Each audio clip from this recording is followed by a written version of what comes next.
Hello and welcome to another Blokees video. This one is quite a special one for me personally. Blokees very kindly sent me the two new MegaMan model kits, and for those of you that don't know, I actually was invited to Germany to go and do the unveiling, the initial release of these guys at the Spielwarenmus, I believe that's how you pronounce it. It's basically the international toy fair, the main one, and yeah, Blokees very kindly invited me to that, so I got to go there, walk around, see everything, and go to the stall and see the prototypes. This was an amazing opportunity and it was really nice to meet everyone that went there as well. I am somewhere in this photo if you can find me. Now here are the review times in case you don't want to watch the actual construction process. And I'm going to start off with MegaMan Zero. Now I had to do a bit of research into the two of these. I do like MegaMan, but I'm not like a heavy fan. I don't know all the lore, I don't know everything about it. So naturally I went and did my research to find out a bit more about these guys so I can talk as if I know what I'm talking about. And I was very surprised to find out this is MegaMan. I thought this was an additional character in the series. This seems like a female character when you first look at the design, and that seems to be the internet's take as well. When you typically think of MegaMan, you think of the blue design, so the red does look like it'd be a separate character. You also don't typically think of him as having a thin waist and wide hips, or long blonde flowing hair.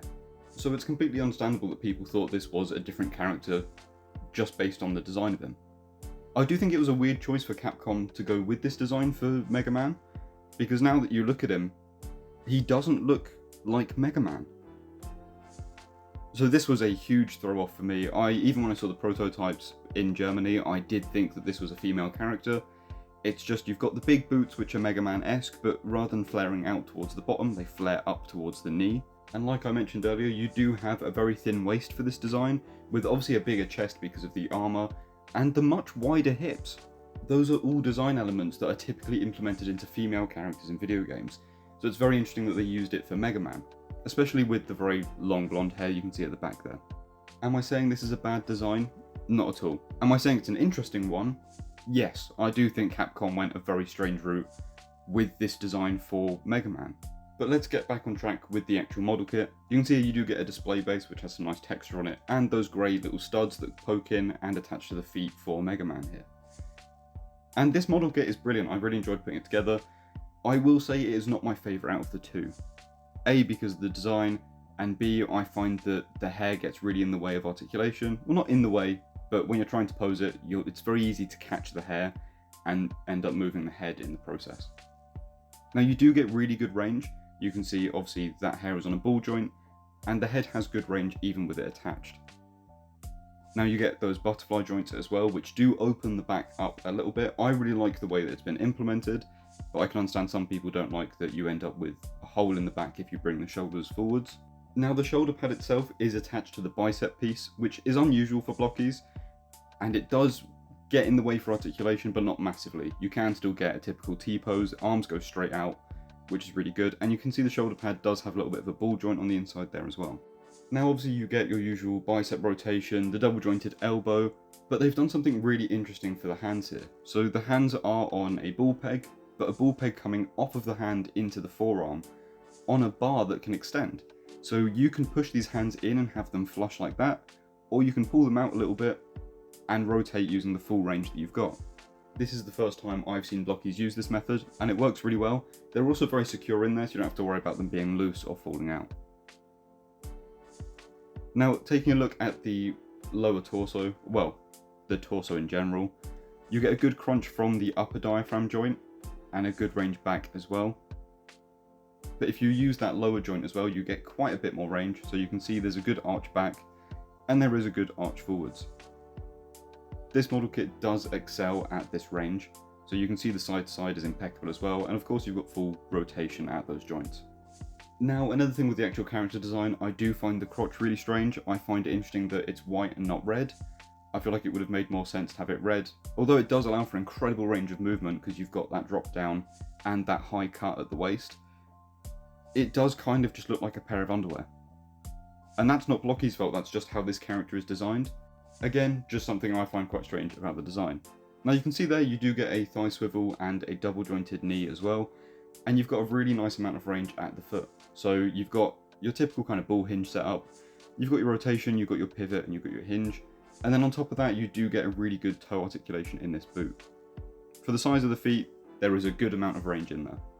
Now, because this model kit is quite thin and I have some quite big hands, I do struggle posing this guy. He is a little on the thin side for me personally, which again is just the design. It has great range and it functions really well. I just find it quite finicky to get into a good pose. Now let's take a look at the accessories that come with this. I'll be leaving the hair off just because it's a bit easier. I am first off going to show you just changing the accessories out and using the wrists. Really easy to remove those hands, but they're not going to just fall off. And very easy to plug the new ones in. So this is obviously a holding hand or a fist, depending on how you've got it set up. And what it's currently holding is called a recoil rod. You do get 2 of those, so you can dual wield these like forearm blades. They're very, very cool. I'm a really big fan of weapons that utilize translucent plastic. So obviously like this energy blade, like the Mark 50 Iron Man and the Mark 85 that uses a few of those. I do just think it looks really cool in model kits. So here are both the recoil rods. Interesting that they're called rods, because they do just look like blades, but you can see in order to put them into the hand, you do just remove that end cap from the handle, slide the handle into the hand, and then reattach that end cap. Obviously you don't have to attach the end cap if you don't want to, it will hold onto it just fine. And then we have the other sword-like blade, or as it's officially called, the Z-Saber, and this attaches in the exact same way. And then we have the Buster Shot, which is MegaMan's gun in this one. He doesn't have a proper arm cannon, so this is, I suppose, his replacement for that. And then we've got both of the fisted / holding hands. You can see obviously they're a fist with a hole straight down the middle, so they can hold the weapons, or you can just use them as fists. Now, like I said earlier, very easy to attach these weapons. You can just remove the plug from the bottom, slide the actual handle in, and then reattach that plug. And that's it. That's him holding his weapon now. You can do it either before attaching the hand or after. I prefer to attach the hand to the weapon first, and then to the model kit, but that's me personally. And then you have this Z-Shot hand. I don't know what the official name for this is, but I imagine this is also kind of a replacement for MegaMan's normal blaster. And then we've got 3 interchangeable faces. Obviously there's one already on the kit, and then these 2. You've got one with the eyes closed, and one that's slightly angry looking off to the side. Changing the faceplates out is pretty easy. You can just wiggle this front piece off of the helmet, which will then expose the entire faceplate, which you can just take straight off. So you only have to remove one piece to be able to access the faceplate. Then you can reattach whatever face you want to replace it with, and attach the top of that helmet back on. And that's done. Obviously, again, I've not got the hair on the back just because I found it was getting in the way of the review. But of course, you can change the face out with the hair still on the head. Now, getting him into a few poses just to show off what he's capable of. And these poses, I don't think do this model kit justice. I was really bad at posing this model kit for some reason. I don't know what was wrong with me, but I could not feel like I got him into a good pose. Now, well, I say good pose. These are good poses. I just feel like I can do better than what I have done here. But hopefully this showcases the range of movement you've got within this model kit. And obviously this allows me to showcase all the stuff that he comes with, including obviously the Buster Shot and the energy blades that you've seen already. He is also very sturdy on his feet. They're quite big feet, so they plant really well. And then of course, if you just want to make sure they're extra sturdy, you've got that base plate that has the optional pegs. The display bases you get with these MegaMan model kits, they are interlocking as well, so you can lock them together and have them on display attached without worrying about them A, falling over, or B, just kind of moving around. Which I think is really cool. I do like they did that. And obviously they do that with some of their smaller releases, but it's nice to see with the Champion class. Now bringing MegaMan back in with his recoil rods and just trying to get him stood up completely flat. It can be a bit difficult with the recoil rods when you're trying to have them down by his side, because the hair does flare out a bit. It does mean that you can struggle a little bit getting them down by his side. As you can see here, it just takes a little bit of finesse. And now moving on to MegaMan StarForce. This one I prefer a lot. This is just more reminiscent of MegaMan in general. I think you can kind of tell this is meant to be MegaMan, but in a very stylized aesthetic, which is kind of what I think a design should be. You should still be able to tell it's the same character, but just in a different design. Whereas I do feel like the MegaMan Zero design doesn't quite come across as MegaMan as well. I'm also a sucker for the amount of fine glittery plastic we've got here. So you can see his energy effects, and his weaponry is going to be this really nice glittery blue plastic, which for whatever reason I think it's a nostalgia thing. Just love that aesthetic there. And you can see me once again going through my normal way of doing model kits, which is to half read the instructions and half guess how it goes together. But it worked out fine, and here he is. This guy, again, I prefer this one over the other one, just personal preference. I really like how almost streamlined but still just kind of straight and flat he is, if that makes sense. He's more simplistic, and I like that about MegaMan. Now, I did get the peg stuck in his foot. It's really easy to fix. You just kind of pry it off. You can use the base to get a good grip on the grey piece.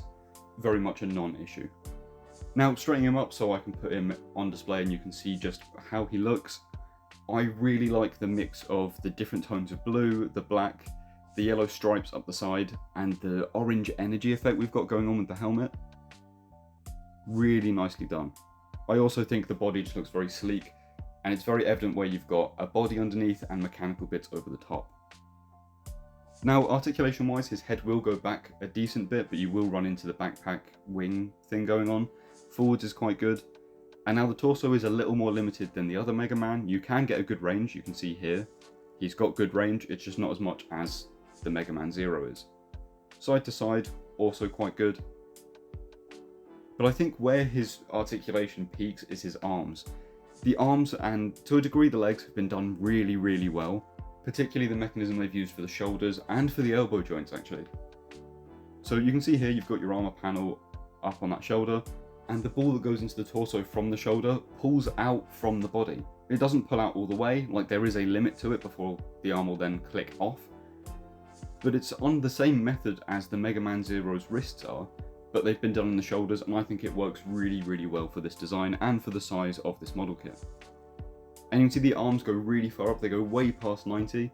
You get them into a good T-pose and even further. And this is what I mean about those elbow joints. Despite being a single bend elbow, you get way past 90 on these guys. They fold in really well, the aesthetic isn't ruined by this.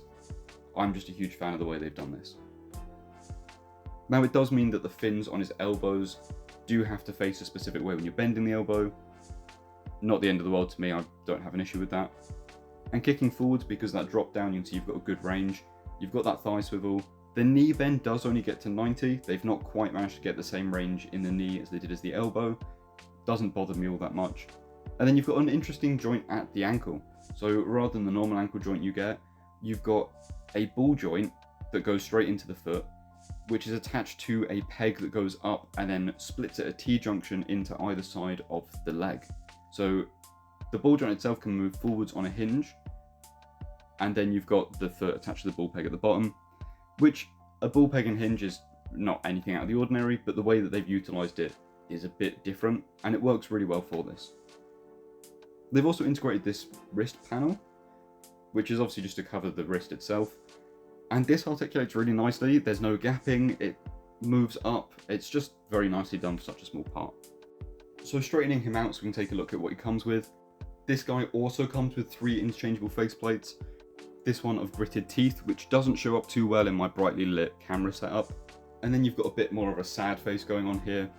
I've chosen to use the more serious face because I think it's a nice balance between the two. And I don't plan on changing this face out. It is a bit tricky. You have to take the earpieces off, the visor and the top of the head, and it's not quite as simple as the other one is.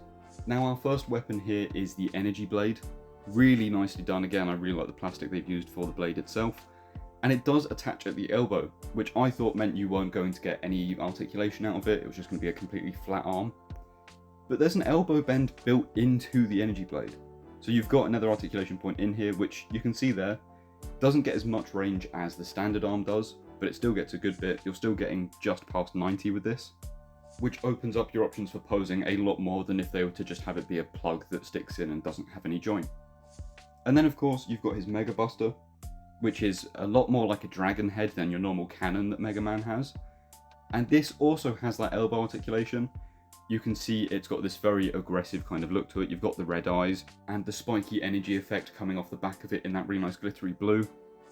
Yeah, I just really like this version of MegaMan. I think it is a nice change from the original. And you can see you've got that elbow joint in there as well, which does also have a secondary joint further towards the front of the head, which you can see here. There's the first joint, and then if I hold that first joint in place, there is that slight bit of wiggle room in the second joint, which just allows for a bit more posing, which, again, very nicely designed on Blokees' part here. Then pegging that other arm back in, very simple swap. There's not a lot of force needed to change out these arms. The tolerances are really nice. This thing just poses so much nicer, in my opinion. Now you do also get a good range of hands. So you've got the fists, which are already on the model kit. You've got this one hand, which I'll show you what it's for in a minute. I do really like what they've done with this. You've got a set of more relaxed kind of open hands here. I find these work really well for most poses where he's using one of the weapon arms, so you can use this on a neutral arm. And it just works really nicely, which again you'll see with the posing later. And then you get these splayed out, more emotive hands, these kind of action poses. Really nice set of hands here. And now back to this hand. So this is a card holding hand.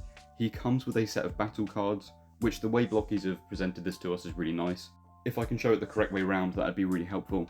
But you can see we've got these very detailed cards in here, and they're a thin plastic. They're not like a cheap actual card like paper stock. They are done on a hard plastic, and there's a sticky insert here, so you can take these out. The cards themselves aren't sticky, but it means that when you're done with them, they do fit back into that little sheet there that's got obviously the cutouts. Really nicely done. I do like that you don't have to worry about losing these. And they fit in really well into the hand itself. You can see me trying to figure out which way looks best to show on camera. And these are obviously so you can pose him like he does in the game, and I think this is just brilliantly done. So you can see there, that card has MegaMan with his blade arm. And obviously all of these cards are different, so you do have other attack forms on those cards. I just really like that this has been included, because they could very well have gone, not important, we'll give you the model kit that has the weapons and the normal set of hands. So I love that they've given us 5 battle cards and a hand to hold the cards properly as well. And obviously it fits right back into the sheet. Very nicely done, I love these very much. Now getting him into some good poses, or what I am going to call good poses, you can see him here kind of getting ready for a fight. Using that splayed hand and having that arm straight down in front of him. This blaster is really nicely done. The only thing I think would have been cool is if the mouth could open and you could put an effect piece in there as if he's shooting it. But I also get that'd be really difficult for the scale and the detail that's on it. And now he does get into a 3-point pose as well. Really nice amount of articulation on these model kits. I'm really looking forward to whether Blokees will release just your standard MegaMan in this line.